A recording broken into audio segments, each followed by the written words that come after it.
నిర్మలసుర గంగాజల సంగమ క్షేత్రం, రంగుల హరివిల్లులు విలసిల్లిన నిలయం. భారతదేశం మన జన్మ ప్రదేశం, భారతఖండం ఒక అమృత భాండం.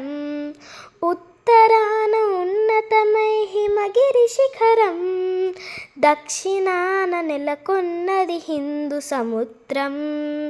హిందూ సముద్రం తూర్పు దిశన పొంగి పొరలే గంగా సంద్రం, పశ్చిమాన అనంతమై సింధు సముద్రం. సింధు సముద్రం భారతదేశం మన జన్మ ప్రదేశం, భారతఖండం ఒక అమృత భాండం. నిర్మలసుర గంగాజల సంగమ క్షేత్రం, రంగుల హరివిల్లుల వలసిల్లిన నిలయం. విలసిల్లిన నిలయం, విలసిల్లిన నిలయం.